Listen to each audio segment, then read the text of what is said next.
Welcome back, everybody. This is Todd Sylvester with the Todd Sylvester Inspires Belief Cast. Thank you once again for joining me, and thank you again for believing in me and believing in my guests. It's been an amazing ride. I'm so excited for you guys today because you're going to hear another amazing story from someone that I've always kind of looked up to and admired, and his name is Doug Terry. Thanks for joining us. Thank you, Todd. You bet. Thanks for taking the time out. You guys are going to really appreciate him and his philosophies and how he lives his life. I'm excited for you guys to hear his story. I want to thank our sponsor, Veracity Networks. Thank you for believing in me as well. And because of you, we're allowed to kind of get this out to many, many people. I mean, we're trending on iTunes and Google Play now, and it's just so fun to see that. And it's, you know, I take zero credit other than I've provided a platform for people like you, Doug, to come and share your amazing story, and it's just been fun. I'm the one that's truly blessed in this. So thank you. And so Doug, little background on Doug.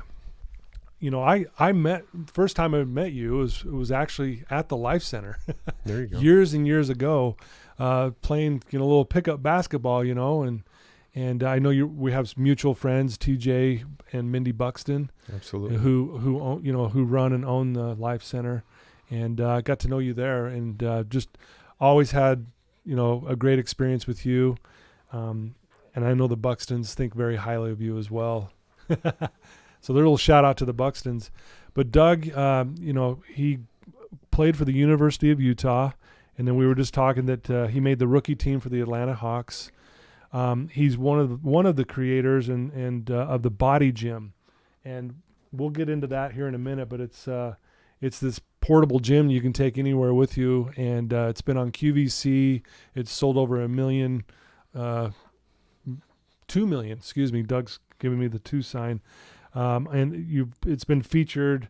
Marie Osmond's the spokesperson for that, and it's just a great product. We'll get more into that as well. He has 6 kids. He's been married to his wife now for 20 years, and we'll get more into that as well. And he says life has an interesting way of revealing its most important aspects, and I can't wait to talk about that a little bit as well. But anyway, Doug, thank you for joining us, and you know, tell us a little bit about you. Where did you grow up, and a little bit about your family? Well, thank you, Todd, for all your kind words. You're much too kind. Basically, if you look back 60 years ago, I'm 66, so 60 plus years ago, you know, I was blessed to be around my great-grandparents, my grandparents, my mother, my father. You could picture my dad or picture Draper, Utah back then. You know, it was farmland. Right. You know, it was gardens. It was people were surviving. They were hunting, fishing. I remember my grandmother taking us out and making sure we put our fishing poles in numerous places just so we could catch fish for the chickens so she could feed them. I mean, that's when meat was very valuable, and to go hunt it, and the respect they served and gave to that was amazing. So I was championed by all these great family members. So grew up, you know, in Kearns, Utah. My dad was a mother of my heroes. They were amazing people. But Dad loved to ride racehorses. He was a jockey. Oh, really? So he rode my grandfather's thoroughbred racehorses, and he rode horses for other people.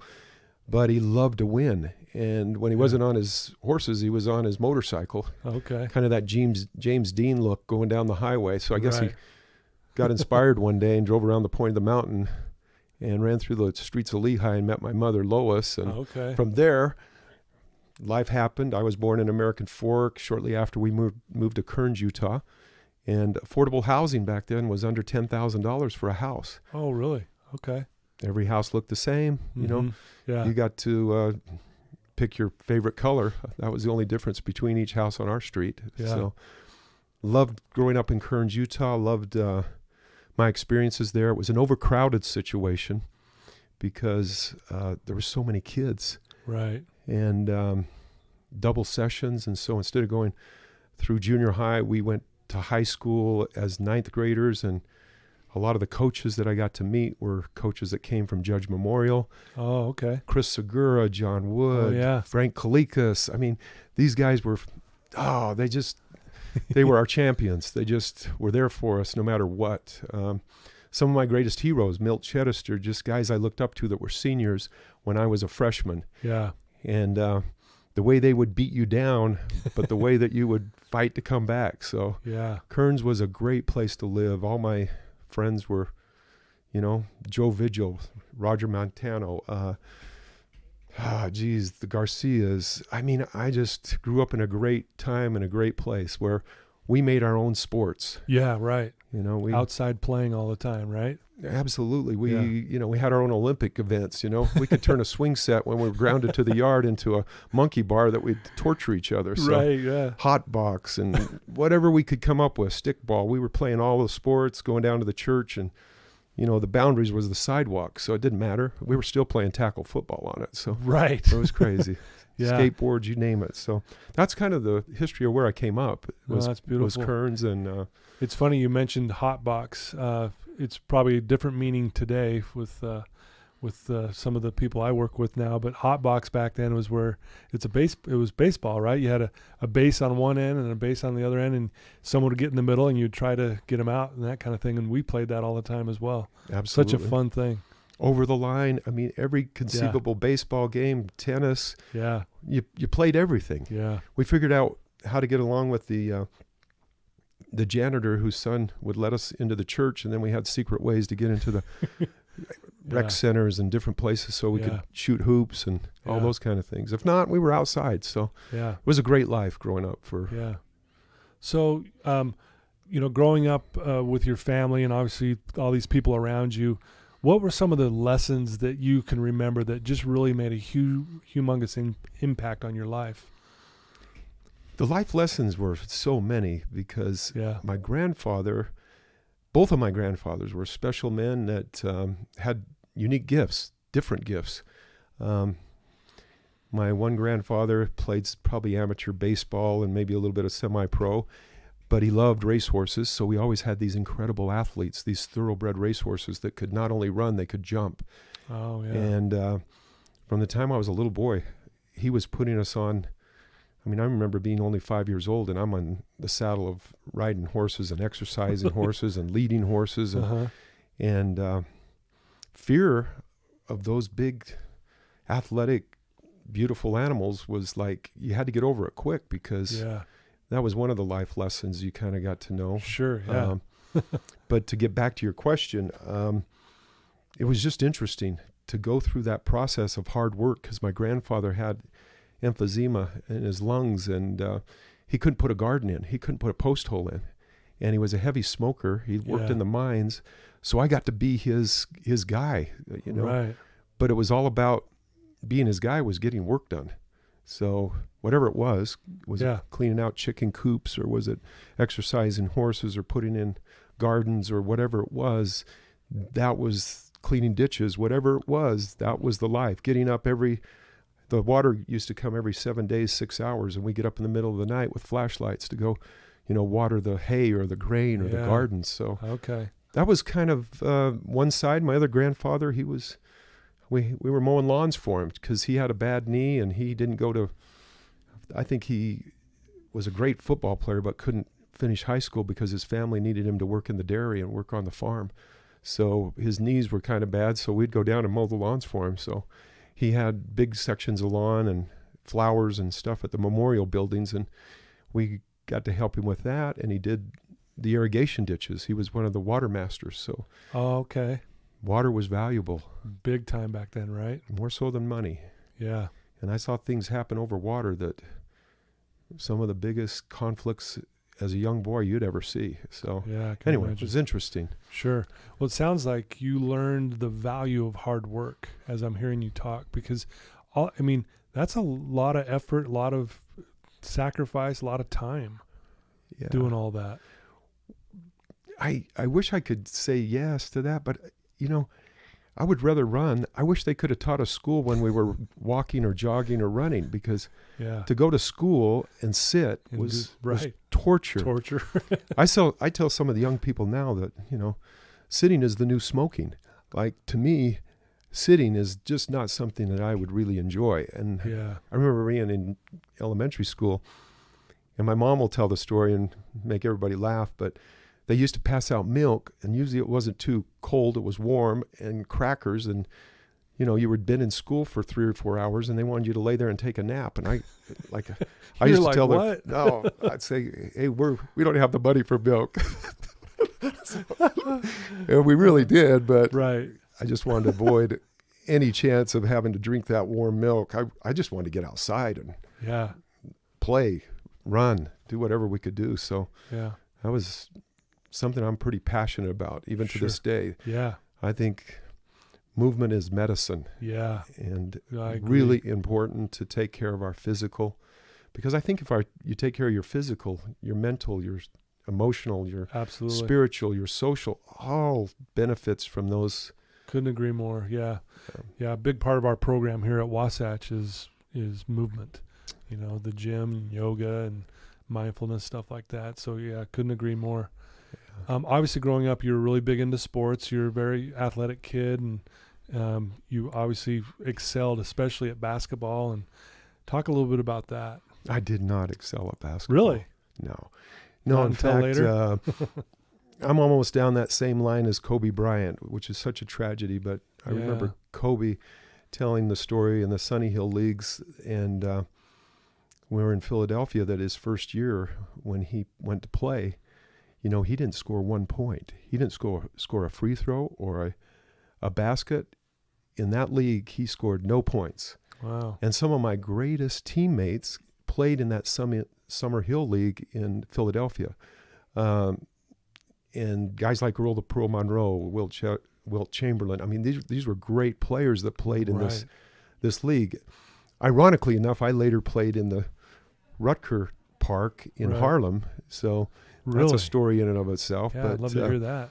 But, I think it's interesting. I had a great coach, Coach Chris Segura, Coach Kenyon Clark, and John Wood. And I remember being a ninth grader playing. He put me on the sophomore team, and I was terrible. I could dunk the basketball as a ninth grader, but I could not, the skill set hadn't caught up because I'd been a swimmer. And then after my swimming, I didn't really want to keep swimming. So one day I just called up Coach Larry Swim and said, hey, I'm done. I'm not swimming anymore. For some reason, I was getting a lot of earaches from the water. And it seemed like my hair was getting curly too because of the water, which is probably not the reason it was. But long story short, I just said, I'm going to be a basketball player. And I remember making that decision and made it that day and didn't go back. Really? Okay. Yeah. So it was one of those things. But I remember the challenges of nightmares of the ball bouncing off your leg or turning the ball over, all those things that, my coaches championed me they were there for me. Right. They helped me down the course, one step at a time, one day at a time. And then that's how I developed my heroes, my high school heroes, like those guys did really well in high school. And then Pete Maravich, who I never met until later in life. I met his entire family.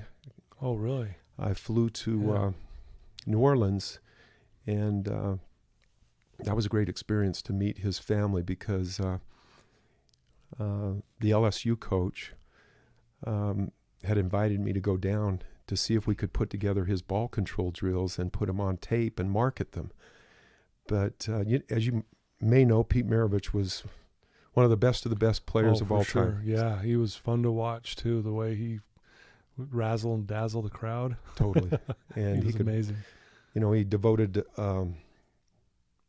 he was just an amazing story. And I couldn't even afford his videos, but I wrote all his ball control drills and everything down on cardboard. And then I'd do his jump ropes and his exercises and ball control drills and shooting drills and passing drills. And so that was, a life growing up that every day, you need to devote about 45 minutes to that process. Yeah. And so Pete Maravich was there, and Rick Mount, who was one of the great, he played at Purdue, and he actually scored more points than Pete Maravich. I think he scored like 35 points a game average, and the other guys scored maybe 32, but it was a great, I always say, if you want to do well, follow the leader. Right. And so if you can establish who those leaders are, then you emulate what they are doing or do.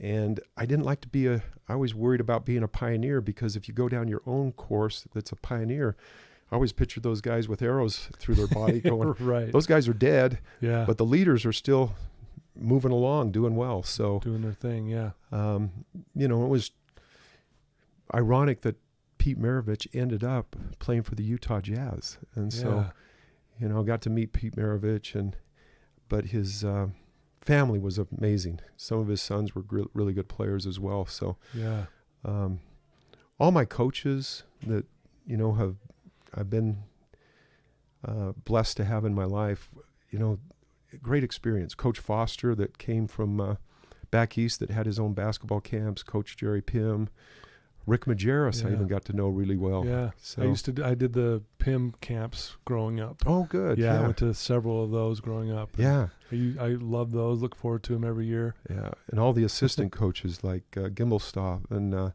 Jim Marsh and Lou Getz. I mean, it's really Coach Majerus and Jeff Judkins that kind of came to me one day, and we were doing some things with some of the young players, and that's how I really started the process of developing the BodyGym, to be honest with you. Really? Well, yeah, tell us a little bit about that, because this product's remarkable. Like you said, it's sold over 2 million of them. I actually have one myself. Nice. Yeah. So, tell us a little bit about that and how that came about with those guys.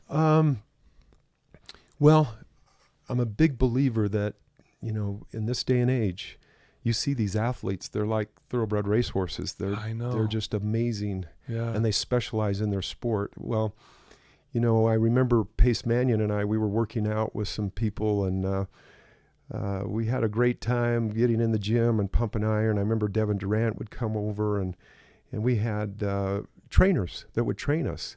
So I didn't start training or lifting weights really seriously till I was like 35. But the football players in college, they would always lift. And in high school, we were told maybe not to lift. Yeah. So anyway, as life went on, you realize that you have to develop your strength. And Michael Jordan's a great example. Kobe Bryant, all those guys, they get up early, 4 a.m., 5 a.m., they do their training. Yep. Mike Doliak, he'd get up at 5 a.m. when he played with the Miami Heat. And for some unknown reason, he would invite me to be his partner for 2 years. And so we would train at 5 a.m. over at the Life Center. Oh, really? So we used bands, but we used weights. And I just found that in my business career, I was with David Neeleman and the Morris family, and I was part of the Morris Air Group. So I was always traveling. So we opened 27 cities in 5 years, and I was the vice president of sales and marketing. So the BodyGym was the way I stayed fit, so I could come back and play with my sons, play with college and pro athletes, because it was a way, if I took my jumped rope for 20, 30 minutes, and then I did all my body parts with BodyGym, including the stretching, it was a way to get strong. Right. So, wow, that's interesting. I used to, kind of a side note here, I used to date Jeff Judkins' sister years ago. And so I got to know Jeff really well, and played basketball in some of his rec league teams in those competition leagues. And so, I had a really great guy and great family. But so when you said that, I was like, oh, yeah, Jeff, I know him Jeff's pretty good. Awesome. He's a good dude. If I ever had a daughter that played Division I basketball, for sure, I would definitely send him to Jeff Judkins, Absolutely. who's the head coach down at Brigham Young University. Yeah. And all his brothers, Jerry, Jay, Johnny coaches. Yep. So great family, wonderful dad who's passed, and mother that just a great family. So, in fact, Jeff has introduced me to some of the greatest people too, because he was with Coach Majerus, and Jeff Jonas was up there, and Tyrone Medley's a great friend of mine. Even to this day, we talk. And Silas Mills was one of the players Rick Majerus called the greatest high school player he ever recruited. Oh, really? And Silas was an amazing athlete, great guy, wonderful father, has 2 daughters that played Division I basketball. Silas and his wife, Nicole. I'm actually their godfather to Oh, those right. two That's girls, awesome. Dominique and Monique. But interesting story. Silas came to Utah, and things happened. He made some choices. He could have made better choices. And Rick graciously or ungraciously invited him to leave.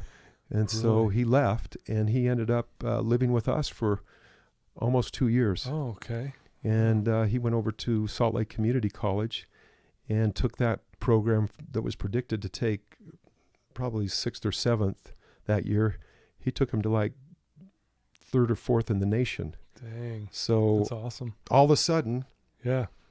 all those Division I coaches started calling us. Rick Pitino and Coach Majerus and all the coaches that, Yeah. had originally recruited him out of high school because he was a McDonald's All-American. Yeah.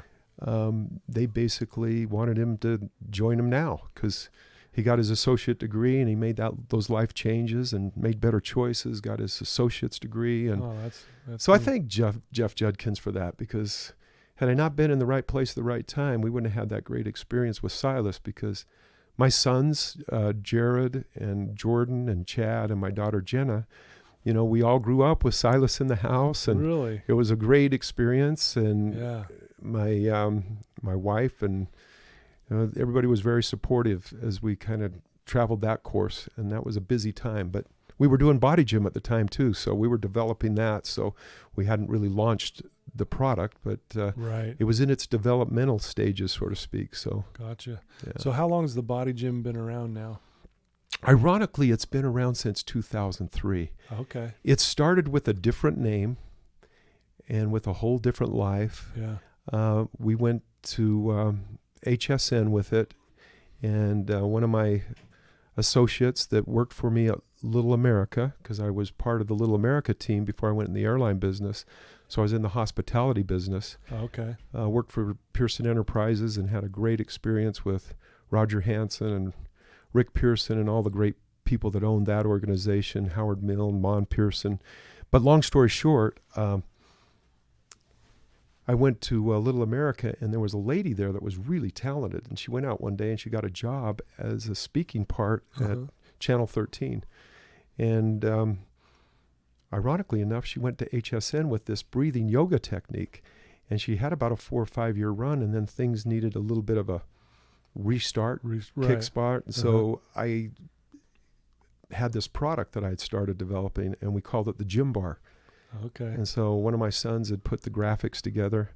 Max Factor, I call him. He did a great job doing all the logos and stuff that we put on the bar. And it was really my wife that said to me one day, wow, this is strong enough for men, but why don't we put some pictures on how to do a curl or an upright row, or how to do lunges and squats and build the biceps and triceps, because a woman doesn't really understand that. And I go, so she artistically kind of said, let's kind of photograph this. And so we took it to HSN, and we did really well. We sold millions of units there. And then we licensed the product to a company that did infomercials and went all over the country. And I think they had it in over 50 countries after that as well. Really? That's amazing. But all those successes, don't think for a minute they don't have their challenges. Because there's a lot of things that go wrong. And for some unknown reason, I had to go to court for 4 or 5 years to get my intellectual properties back, because payments stopped, but people were still using my devices. Oh, wow. Yeah. So that was humbling. I can imagine. That was really humbling. Got some great guys that out of Las Vegas, John Steffen and Mark Hutchinson, that came to my rescue, great men that they fought a good fight for me. I got my intellectual properties back, and then I was really selective, and I was so blessed because a good friend of mine, Steve Craig, that actually played at Brigham Young University. He was a great high school player, played every sport. He was on his way to UCLA, and then Frank Arnold got the job at BYU, so he didn't go to UCLA. He came to Brigham Young University, so I always tease him and call him the gatekeeper, because he's the one that opened the door so Marie could look at the product. And And it was really under a tragic situation that took place, to be honest with you. Really? Because I had a very good friend that his mom had passed, and we went to the funeral, and Steve had brought his father, and I had gone down as one of my good friends' mom had passed, and Steve's dad had played at BYU, and my good friend's dad had also played at BYU, Jerry Romney. And, Mr. Craig was there, who was at Beverly Hills High School, and Steve Craig's dad, great man. And he said, man, my legs are great, but I feel like a dinosaur or a alligator. I need strength in my arms. And I showed him the product. And Steve just looked at me and goes, you should bring this down and show this to Marie. And because he was married to Marie. Right at the time. Well, this was the second time. Okay. She loved him so much, she married him twice. There you go. So that was kind of the beginning of that process. That and relationship. I got to meet with Marie and Austin Sperry and his dad, Greg Sperry, who manages Marie, and great man, awesome guys that really have an incredible talent. Because Marie Osmond, to me, I look at her, and she was probably one of the most well-known women in the whole world. Yeah, absolutely. Yeah. Before, the Donnie and Marie show, and Donnie Osmond, awesome guy, and Marie, basically I looked at her and I go, wow, you look at Oprah Winfrey and Rachel Ray and Ellen DeGeneres and Kelly Ripa, and then Marie Osmond, I'm thinking, God, Marie is more relatable in some ways, in so many ways, than all these other wonderful, incredible women. Right. She has 8 children, many adopted. She's been through life challenges, and she's just a beautiful person inside and out. She's transformed herself, and she was gracious enough to let us introduce a product to her, this BodyGym, and she became the evangelist of hope to people that really maybe needed a path, something doable, something simple that they could experience it. But it's also really a great product for professional athletes. Yeah. Any level. Yeah. Well, I'm not a professional athlete, but I've used it myself, and it's surprising. You're thinking, okay, this looks pretty simple, and am I really going to get a workout? And boy, I'll tell you, you get a workout, and when you follow what the DVD was showing, I'm thinking I can do this. I'm this guy. I got this. I'm like, man, it wrecked me the first time I did it. Well, we have some great teachers. Gaia Mannion was at the Life Center, and she taught some incredible classes, and she's definitely been part of the journey. And I just think back at Dale Harris, who coached Pace Mannion when he was at Milwaukee. Yeah. But he was also the head basketball coach for the Los Angeles Lakers. Yep. And when Dale and I kind of got back together, because he coached up at the University of Utah when I played there as a senior. Oh, I didn't know that. It was a crazy story, because Dale hadn't got something had happened with the Utah Stars, and he ended up coaching with Coach Pym. And I remember we laughed because he was making about $10,000 a year, and he was getting his real estate license. Yeah. And I was graduating, and we kind of said, hey, well, let's go out and buy some properties depending on how things work out after college. But ironically enough, he got a coaching job, which ended up being the Los Angeles Lakers head coach. He was the head coach of the Los Angeles Lakers. Wow. And then I got drafted by the Atlanta Hawks. So we kind of parted, but we came back together. And later, Dell was so kind. We worked out with Yao Ming. He set that up. And Anthony Falzone was... I've always heard Yao Ming was such a great guy, like just a nice guy. Amazing guy. But when he had those bone spurs, he couldn't do any weight-bearing exercises. So actually, ironically, T.J. Buxton and I flew to Oakland, and we spent some time with Yao Ming and his trainer, who is paying a couple $100,000 a year. And I think for the most part, they fell in love with the product. They used it. But we found that women, bless their hearts, because the hand that rocks the cradle, to me, rules the world. I mean, when a woman can experience, like Marie experienced, she'll tell the story. She lost her 50 pounds or so with Nutrisystems, but she lost 2 dress sizes by using BodyGym. So Man. muscle takes a third of the place of fat, and she'd never done any weight bearing or resistance training. So, wow, we were really lucky. And I'd rather be lucky than good, because I feel very blessed and lucky to have Steve Craig, Marie Osmond, and that entire team, as part of our for sure deal that we launched back in June 14th of 2014. It's been a journey so far. Sure. And I think we're going back in sometime in April. We don't know. Really? Present. What's going on right now, right? We don't know. Yeah. This present situation has been pretty challenging, but we have a purchase order from QVC, and they want to reintroduce us again, and we're pretty excited about that. Well, especially what's going on now with everyone, having to be at home and things like that. I mean, what a great thing to have is this BodyGym, so you can just do your workout right there in your own home. Yeah. Yeah. For sure. I start the day with it. Yeah. And for anybody that's out there, before you get in the shower, if you're a busy mom, just work it in between whatever you got to do, because to me, the moms are the heroes right now. Yeah. I mean, all the kids are home. Yep. They got to homeschool these kids and make sure they get all their internet information and education that's going on with curriculum. I'm just thinking, great way, stay away from crowds, people. The BodyGym goes where you go. It only weighs less than 2.5 pounds. Yeah. Does every body part. And mine's in my car right now. Awesome. Man, I love Seriously. you. I love you, Todd. Yeah.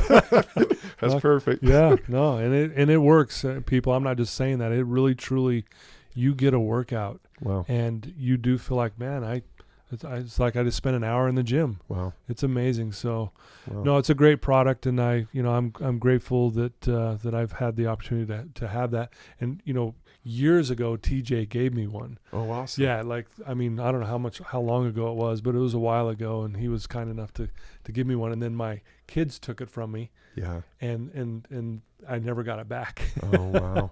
So, but I got my own. We need to now, get you a few. In fact, for all the good work you do, if there's some units you need for all of the young people that are here and people that are going through their life's challenges, we would love something like that. We got plenty to send your way. So yeah, that would be awesome, Doug. That would be incredible, because part of our program here at Wasatch Recovery is we take them to the gym every day. Can't do that anymore. Yeah. And so now they're like, and then when it's raining, when it's been that way, raining and snowing a little bit, they're stuck indoors. Now what are we gonna do? So that'd be kind of cool, something like that. But yeah, anything like that would be a blessing for sure. I think it's great, because you even watch Caesar with the dog whisperer programs. The first thing they do is exercise the animals. Exactly. And then train the owners on how to properly, guide these loved pets. Yeah. I say loved because a lot of people, they get unconditional love from their pets. And it's like, wow. Yeah. That's the one thing I'm hearing as these challenges are going on, is everybody's looking for a little unconditional love. Absolutely. Times are tight. Times are tough. Times are unknown, and it causes anxiety. And we need to reach out to those people that we might be sensing that they're having a tough time, and say, hey, how can we help? Is there anything you need? Well, and I'm glad you said that, Doug, because it's times like this that I think it's actually a blessing, in the sense for that very reason. Because I think it's gonna fuel more compassion with everyone. We're gonna be reaching out more. We're starting to realize what really does matter, and it's a good reminder. And I guess I'm speaking for myself, but it's been a good reminder for me what really actually matters the most in these tough times. And what I'm hearing from you, and seriously, I know why people love you. Oh, just no. I know you. I know you don't want to hear this, but you're gonna hear it anyways. But here you are, you're talking about all these connections you have. See, in my business, I say connection's the opposite of addiction. Mm. And when I hear you sharing some of these stories, and I know this is not even a third of them, all these amazing connections you have. But as I'm sitting here just listening to you and feeling your goodness, honestly, I see why people really gravitate towards you, because you're really good at connecting. And just you come across as very safe and authentic and genuine. And I just want to give you some props there. I'm feeling it right now as I'm sitting here, and I know our listeners are probably feeling this as well. Well, you're much too kind, and thank you for those kind words. Yeah. It's just the truth is what I'm feeling right now. And like you said, I mean, honestly, I'm just going to get really real with you right now. You know, we've been texting back and forth for a few weeks now, maybe even closer to a month, but just like when you're texting me and I don't know how to explain it, but the like, you don't even like say, yeah, I'll be there. It's like, you're like, hey, Todd, thanks for, and you pay me a compliment, and you share some, like, a quote with me. And I'm just like, man, who is this guy? This is amazing. So I just want to know, honestly, like, I think that's what we need more of in this world, is stuff like that. And like you just said it a minute ago, that unconditional love. I think we're all looking for that and striving to hopefully give that away to other people. Boy, it's an interesting deal, because in my hospitality experience, Yeah. I was blessed to be part of Earl Holdings' organization, but unconditional love is it's a major building stone to everything. And I always say that, you can have talent. Talent to me is a near perfect performance. Right. But it's like a multiplication factor. If you have somebody that's really talented, somebody's devoted a lot of time, energy, and thought to that talent, and they have devoted a lot of their passions to their talent, and they knew what their gifts were. Right. But they were brave enough and had enough courage to jump. Right. Because that jump, it's like jumping out of an airplane. At first, you do not have the parachute doesn't open right away. Right. And you never know for sure if it's going to. But, yeah. 99% of the time it's going to. But you don't know 100%. But just getting on that airplane and then knowing you're going to jump, right. That's a big move. And that relationship is the next factor, because no matter how talented people are, you have to have a relationship with them. Yeah. And I used to call it a relationship. Now I call it the right expectation, because if I truly know your talent, then I know what the right expectation is. It's like a team. Yeah. Develop your strengths, manage your weaknesses. Yeah. Generally, our strengths are our greatest weaknesses. I love that. And they sabotage us. Yeah. And if we're not aware of it, or we don't have a good friend or mentor or wife or family member that goes, whoa, hey, Yeah. TJ Buxton's been one of those guys. I remember walking in the gym, and T would pull me aside and go, hey, you're kind of being an a-hole today. Right. Because I got kids out on the court, and I'm encouraging them in my way to fill the lanes and block out. And, and these kids are like TJ's, they're just here to have fun. I says, well, I'm just trying to help, T. So, whatever I got to do. Right. But we've had some great battles over at the Life Center. Keith Van Horn's been there. Kelly Leonard, Mike Doliak, Britton Johnson. We've had all the TJ's been blessed to have all these super stars that come through this through the athletic club over there. So, when you get in the heat of battle, I love that, because at the end of the day, 99.9% of the time, every time you're patting each other on the back or the butt on your way out. Yeah. But, well, it's funny you say that. So it was a few years ago, obviously, but I'll never forget you.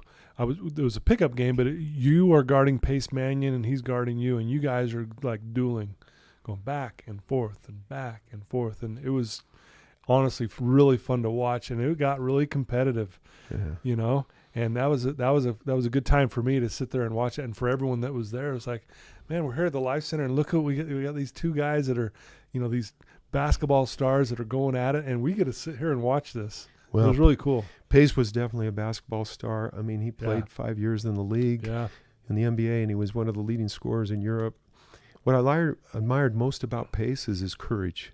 Mm-hmm. I mean, he was a fierce competitor. Boy, he was tough, wasn't he? And he wouldn't back down to anybody, and I loved his playful, energetic spirit. When he got out on the court, right, man, we were there for one reason, and one reason was he wanted to win and he wanted to play. Right. So whether it was 1-on-1 or we were playing 2-on-2 or 3-on-3, You know, we had some great battles. Steve Yes, Craig used to come up. We had some great battles with Steve Craig. Yeah. We used to have some great battles with Tyrone Medley and some of the guys when we used to go to whether it was the Deseret Gym or the other clubs that were downtown, the Metro clubs. The Buxtons have always provided a great environment for athletics. You know, haven't they? Tom Buxton. Tom's the best. He's legendary. I mean, isn't Tom the best? I love Seriously, him. like the nicest guy I think I've ever met in my life. Yeah, Tom. Honestly, he's always extending a helping hand, and he's got jobs for, student athletes that need a little helping hand. Yeah. And Tom just set a great environment.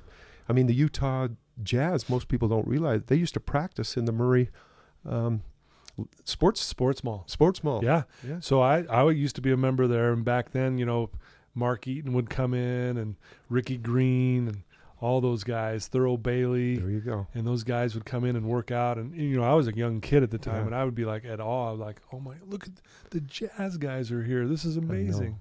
But yeah, that sports mall was one of my favorite places. It was kind of like my parents' babysitter growing up. There you go. A little way, like, hey, we're gonna drop you kids off. We'll pick you up later. Yeah. And I loved it. It was such a fun place. And Jerry Sloan, and I mean, they could always stop, and the assistant coaches that were there, they were just great. I remember them taking time, some of the assistant coaches, and working with my son and working with Silas Mills.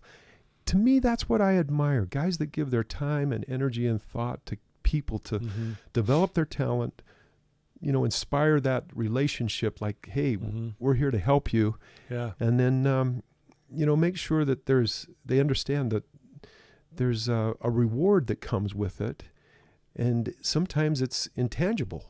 Yeah. And if you keep a little bit of a multiplication factor in talent, relationship, the right expectation, reward, you always get growth. Yeah. But if any one of them becomes zero, for some reason, growth becomes zero. Wow. Like 10 times 0 is 0, but give me a 9 and give me a 7 and give me an 8 and give me a 6, and there's still growth. There's still some growth. I think that when you deal with people, people are like a symphony. Some are really like a symphony. Others are more simple. Yeah. And I admire the simplicity of people that are really good at what they do. Like, whether it's a recipe, a restaurant. It's like Marie Callender's. Can you bake a great pie? They started out with one pie. Look where Marie Callender's went. Exactly. I mean, it's just like all those things start with somebody going and saying, I got a passion for this. Yeah. And they reach out. Ask not, get not. You got to ask, and people are usually willing to help you if you just ask. Yeah. And sometimes we have to go even above there just to have the courage to ask. Right. Ask not, have not. I mean, right. I find myself with more shortcomings, as I go through life, realizing, hey, I could have handled that better. Yeah. I could have made a much better choice in that situation. Yeah. And, it makes you pause, like, because some of your greatest friends, things fade sometimes, and you don't always know the reason or the answer. Right. But I always find if you reach out to them occasionally and just touch base. Yep. Sometimes let them know, hey, are you safe? Are you okay? Yeah. And but we're not here to know all the answers, right? Yeah. That's life, I guess, right? We don't have all the answers, and we just keep trying to do our best, right? That growth that you were talking about. Got it. As long as we're having some growth in the right direction, that's beautiful. It's a journey, and I'm blessed. I always tell my wife, please don't pull out that needle. We live in a pretty amazing area with great people, and we've had great life experiences. But I've been to the streets of Harlem. I mean, I know what it's like in other areas that are impoverished, and I had the privilege of being in Compton and Watts, and I mean, some of the areas where basketball is, you can be welcomed. All you have to do is lace up your shoes and walk onto a court, and if you got a little bit of game, it's amazing how the camaraderie develops. Exactly. Yep, you gain some respect. Yep.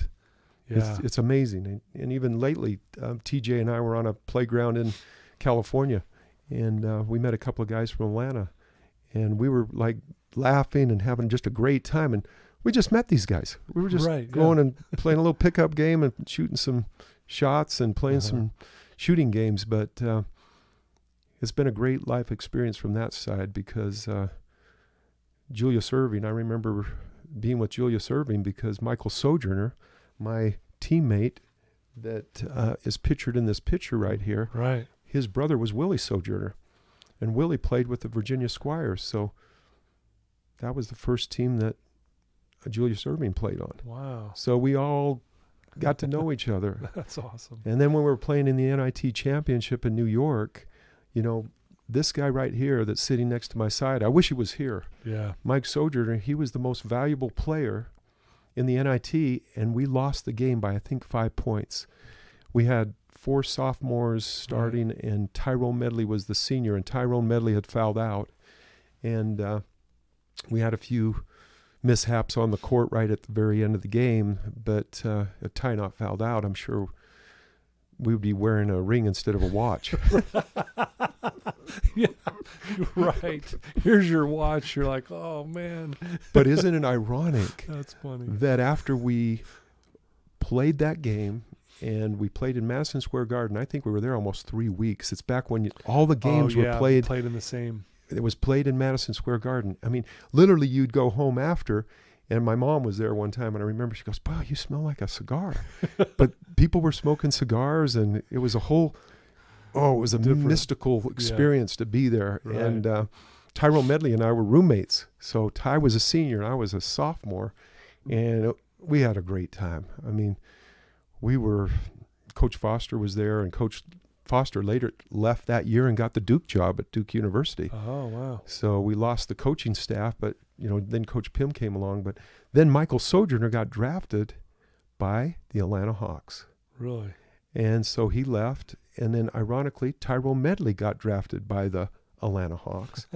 And ironically, my hero, Pete Maravich, he was drafted first round by the Atlanta Hawks.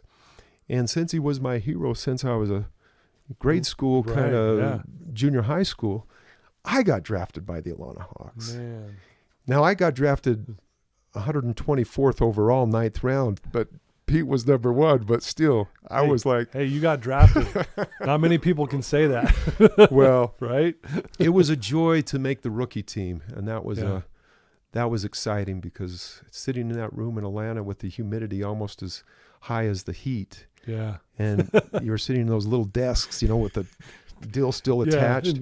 Sometimes I'll never forget the excitement when my name was called out. Because I was drafted 9th round, and there was a guard that was a 7th round 2 guard and a 5th round, and they kept me. And I thought, wow, this is awesome. Yeah. I mean, anyway, it was never about anything more than you loved to play the game. Yeah. And that was exciting. Yeah. So. I think that's great what you said there, because when we dread something, our energy's low, we don't perform well, right?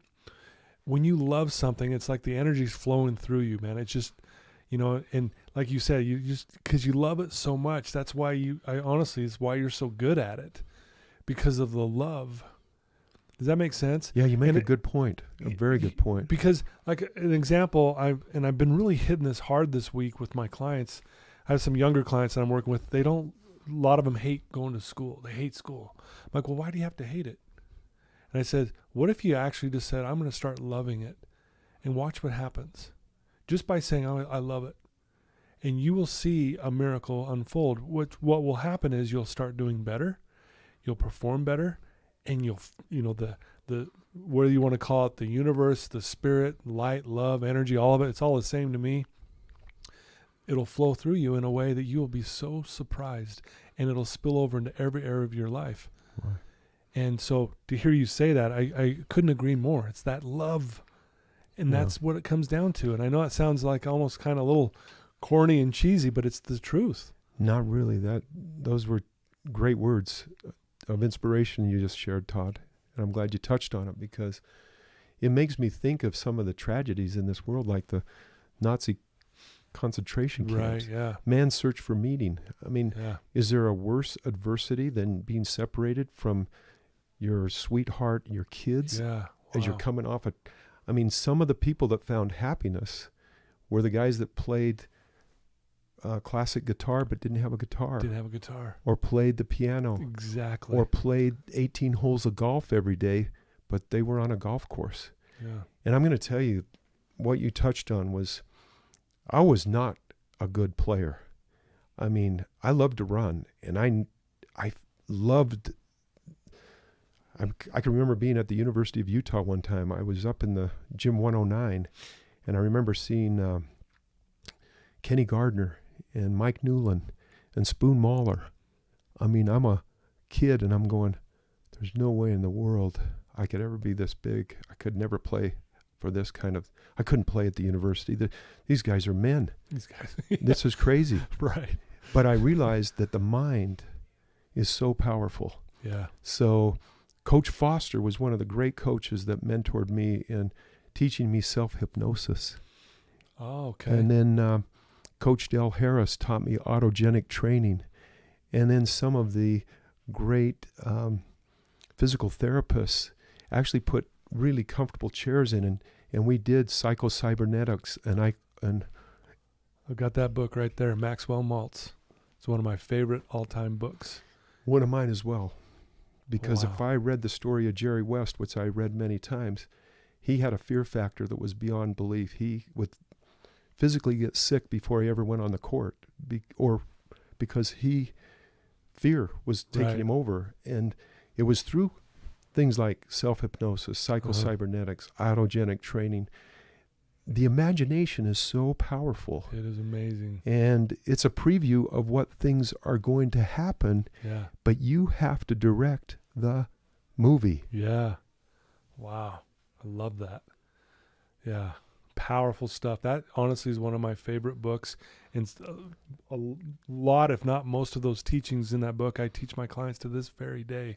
Oh, that's awesome. This morning doing a group, we talked about the power of visualizing. Yeah. It was amazing. Yeah. And they were like going, I didn't realize this stuff. That stuff doesn't get taught as much anymore, Right. especially in this kind of a setting. So I'm glad that you mentioned that.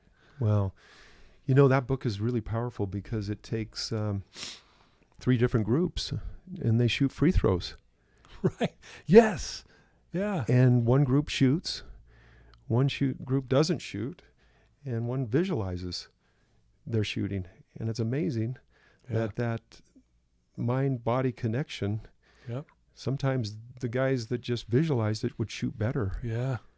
Because to me, this is software. Yeah.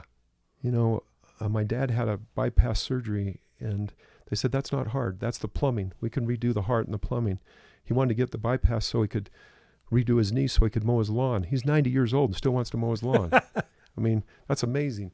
But the point is that mind-body connection, the hardest part is reloading the mind because it will sabotage you quicker than anything else.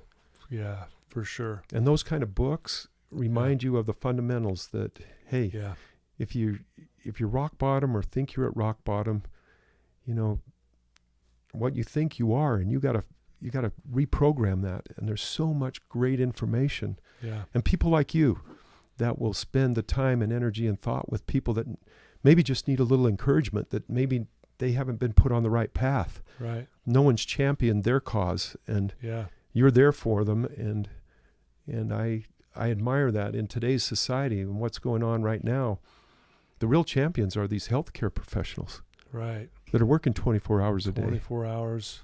I mean, Man, it's not amazing. only the virus, it's the mind. I've never seen anything like this happen in our country. Yeah. Never. Yeah. I was admiring Jennifer Gardner and Jimmy Fallon, who are doing things with their iPhones. Basically, they're just trying to raise a little money. Yeah. So kids that are used to getting food still have a source to feed them. Exactly. And man, I'd love to be part of that. I mean, if somebody out there knew and we could, cut out a piece of our marketing numbers to send some money that way, we would love to be part of those kind of things because at the end of the day, we're only here to serve our fellow men and women in some cause or greater cause that is happening on to our friends right next door. Yeah. So, And that's why I think what we're going through, even though it's very difficult and hard, but it's good because for those very reasons, it's causing us to look at what matters most. That unconditional love. Oh, man, that's beautiful, Doug. Thank you. My dear friend, I talked to him today. We call him Drewski. And I'm kind of glad yesterday, for those out in the listening audience that don't know this, but I was here at 11:30 because we were going to do this at 11:30 yesterday. And Todd came to the rescue of somebody that was really having a tough time. And so Todd he had his priorities right, took care of that business. And it gave me a chance, Todd, to reach out and have conversations with people I really care about. Wow. And when I asked them, what it is, you really love, and it was amazing how some people give me the most simple answer. I love my dog. Because it gives them unconditional love. Absolutely. It was a pet. It was it was a friend. It was somebody that would listen to them. So I watched Tom Hanks do Mr. Rogers the other day, and I thought, what a great reminder of how the most important thing I have to do right now is just be here with Todd and talk to him and feel his love for what he does and for the people you get the privilege to serve. That's amazing. I applaud you for that, Todd. You're in a great area, and I can feel it when I walk in, and people that know you, when I didn't even get the chance yesterday to say hello to you because you were helping another person that really needed your assistance. Well, thanks, Doug. That means a lot. I really appreciate that. And like I said, just the goodness I'm feeling from you it's awesome. And I love everything that you're saying, and just your passion and your concern, and just like I said, I don't know, I know why people really gravitate towards you, and it's awesome. And I'm glad I'm getting to know you even better. I've always, like I said, I've always looked up to you, but it was more of what I saw on the basketball court, even at the Life Center. I'm like, man, that guy can still ball. And but to get more of the background and just of who you really are, underneath all that. Basketball is something you do. It's not who you are, and who you are is love and compassion and kindness. And so thank you so much for doing all this. Well, don't forget all my shortcomings because we won't go through all that. We don't have time. Always good to help me, direct me in the right direction. But I remember that great movie Gone with the Wind, and I was being interviewed one time by Earl Holding, who was recruiting me from a different hotel to work at Little America. And he basically was so articulate in telling me all the things that he had observed in the hotel that I was the general manager of. Right. And the night before, I'd watched Gone with the Wind with Rhett Butler, and I paused and I didn't even know what to say. So I just took a script and verse right out of Gone with the Wind, and I go, well, Mr. Holding, you certainly recognize many of our shortcomings. Really? And zip, and you're done. That's awesome. And instead of defending anything, he laughed, just like, and that was kind of a forming point of, and that's one of the reasons why your hotels are so amazingly beautiful. I was just in one day before yesterday when the earthquake came. Oh, yeah. And the staff was moving everybody outside, out into the porte cochere and away from the property on the grounds. And it was interesting. Yeah. Because I know for sure you're sure going to fail a lot more than you succeed. I know that for sure. Yeah, absolutely. And I think the one thing that is really important is everybody needs to know it's biblical. Love the sinner, hate the sin. I always say with kids, separate yourself from your performance. Yeah. If you're going to relive what you just did that you could have done better, if that shot was not the shot you wanted, turn the page. Wow. Turn the page. Right. You got a new script right now. Right now. Isn't that the great thing about sports, though? Yeah. I mean, for sure. The best thing when you lose a game is, in 2 nights you might be playing another one. I mean, or you get to go to practice the next day. And exactly. Because life is it's a series of events that you don't know the outcome. Yep. You just get to do your best. Yeah. Hopefully keep your word to yourself and to the others that you care about. Yeah. Make no assumptions and take nothing personal. That's right out of Don Luis Miguel's 4 Agreements. I mean, It's like, that's again another book we have here, and it's one that we have them read all the time. it's a great thing to share with young kids. Absolutely. Because, they need to know, Mm-hmm. hey, it's a mean world out there. Yeah. And people are going to say things unconsciously and consciously that sometimes are very hurtful. Right. Yeah. Well, I could sit here and talk to you all day long, honestly. What could you just maybe in kind of closing here, a couple things. One, if someone's listening to this right now who's struggling, I know you've been through a lot in your life, and you've, like you said, you've had your ups and your downs, and with all this stuff, you've gained wisdom and things like that. What advice could you give someone right now who maybe just feels, scared and anxious of what's going on in the world, or, with other battles they might be going through? What's some advice you could give them? Wow. Mitch Morris said this to me one day. Success has 1,000 parents, and failure's but an orphan. So Wow. if I were someone, they know, and someone around them knows that they probably there's an opportunity. Problems, challenges create opportunities. And get connected with the right people. Yeah. Because the right people, you're a product of being around the right people. Yeah. And I can say this, that I'm blessed to be around great people. I love people that will just be there for me, give me their time, their energy, their thoughts. And the ones that won't, if they're too busy, you know. But listening to your conversations today, here you are, you're right here between the two canyons, right here in Cottonwood Heights. Yeah. And, I mean, you're a great safe place for people to come, but they probably have their churches, their clergy, their family. Don't stay isolated. Yeah. Be out there, be out in front. If you got something, share it with somebody. Yeah. And there's some good in people. They'll extend a helping hand for sure. People want to help.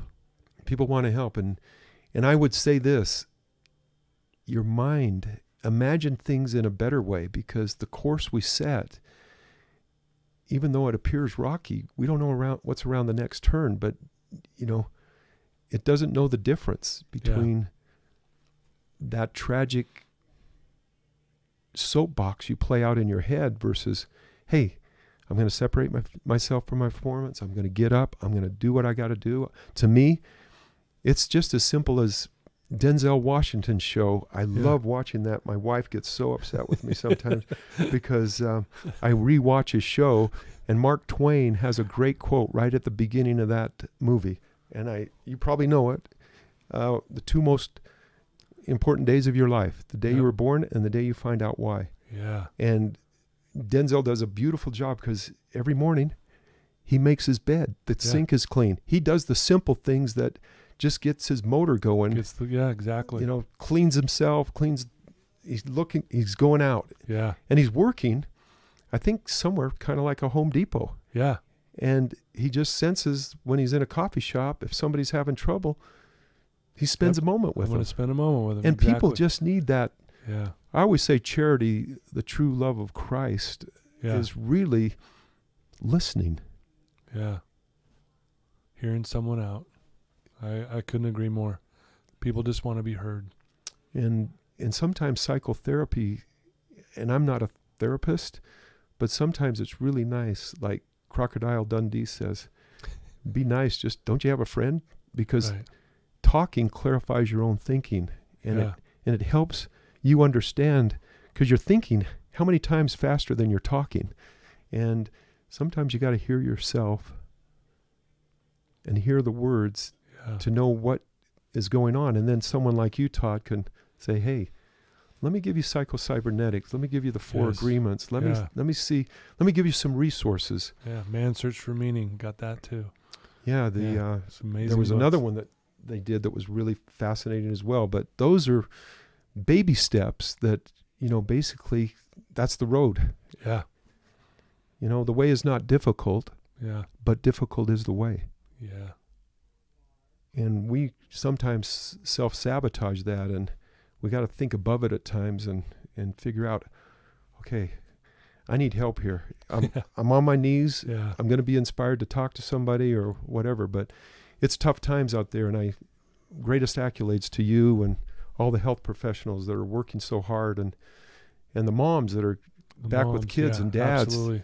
grandparents that are, everybody's stepping up to do what they can because they're quarantined. Yep. And it's a different world at this moment. So, well, very beautifully said, Doug. Thank you for sharing that. One last thing is, if people wanted to reach out to you, Doug, and ask you a question or get to know you, or how could they even, learn more about the BodyGym too? And what would be the best way for them to find that information? You can find BodyGym at bodygym.com. Okay. And we're going to be on QVC soon. Yeah. If all goes well with Marie Osmond and her schedule. Sure. Because schedules are different now.